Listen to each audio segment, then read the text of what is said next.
It's been a while since I started production of this video. This was actually a long, tiresome trip. You can tell by how tired and unshaven I look. But as a follow-up to my old video about the end of Gundam Front, I had traveled to Japan to shoot a video about the brand new Gundam Base that replaced it. Unfortunately, I never had time to edit the video until now, so some of the footage is from a few years ago. But here is my experience.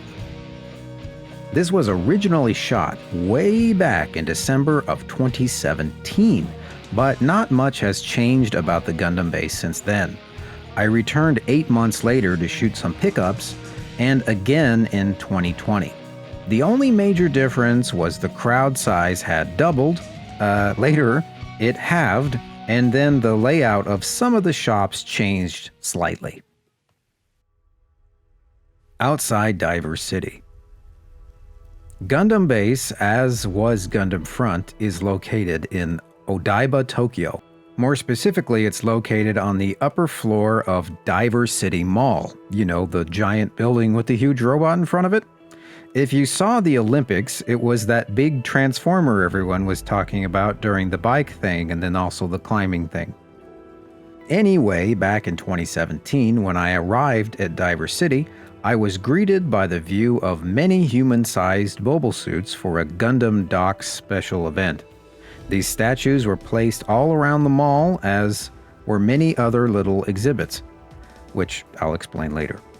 The first major change to Gundam Base is the Unicorn Gundam statue. We said farewell to the RX-78-2 in the previous installation of this video series, and in place of it stands its descendant, the RX-0 Unicorn Gundam.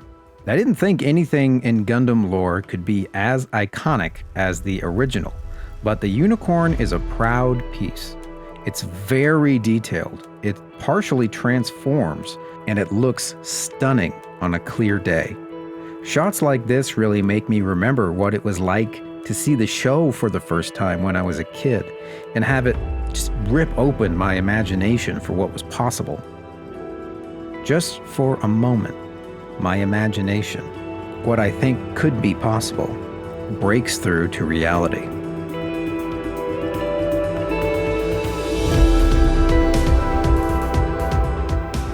Keep in mind the old Gundam could move its head, but that was pretty much it. This footage was shot later in August, but on some days you're even allowed to walk under the statue and admire the details of its construction up close. Inside Diver City Mall. As I said, today was part of a special Gundam Docks promotional event, so the entire mall was filled with Gundam posters, exhibits, and merchandise.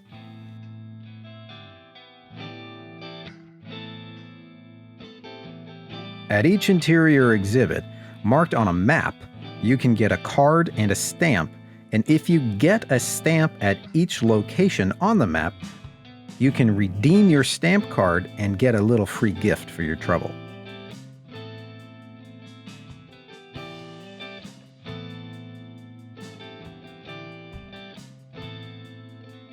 After taking pictures of all the exhibits and marking my card, I went upstairs to redeem my little prize.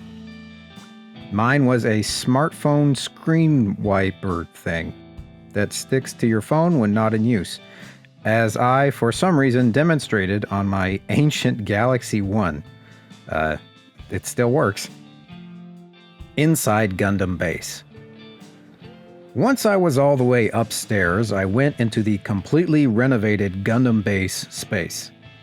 I noticed immediately that the ticket counters were gone, and it looked like the old museum and exhibit area was gone as well.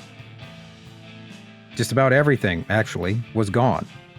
The entire space is now used for Gundam merchandise history exhibits. A new Gunpla factory space was opened.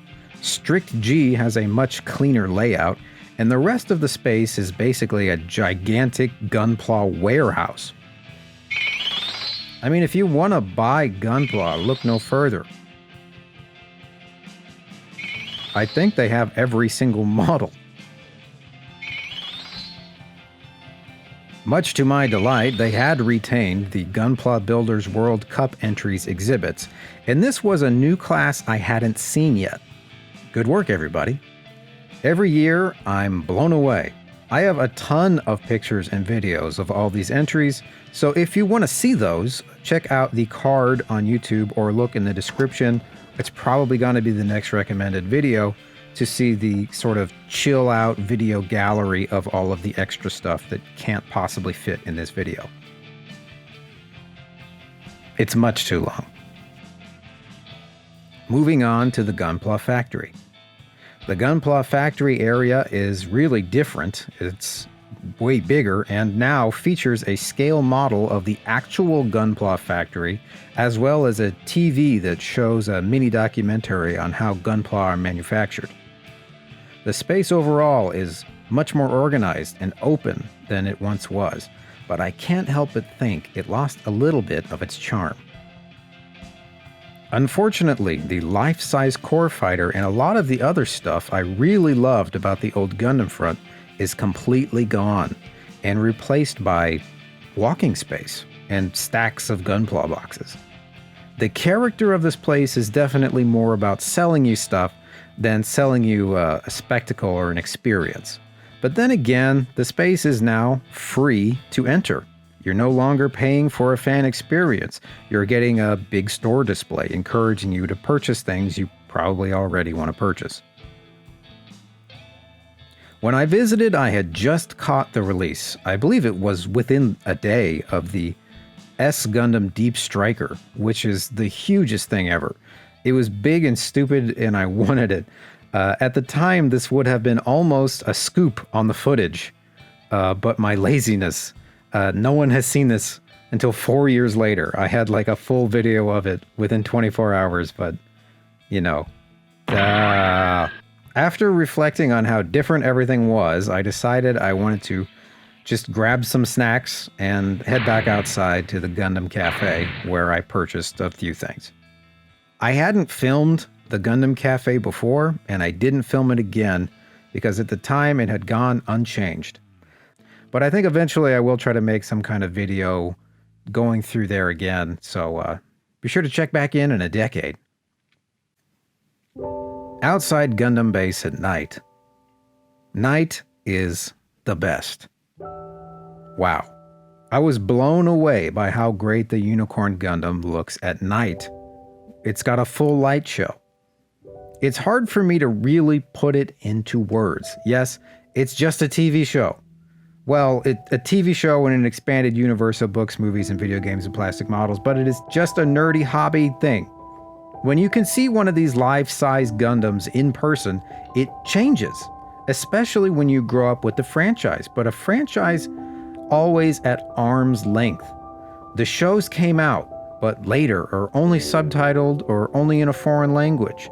It aired on TV in America, but only some of it. And one of the shows was canceled early before it could even finish. It sold products in stores, but only for about 2 years before taking a decade hiatus. Coming here brings it close. It makes it real, if only when you squint your eyes in the dark. That, I think, is more than enough, and I'm glad for it. I guess it really started with watching this weird show about giant robots when I was a kid.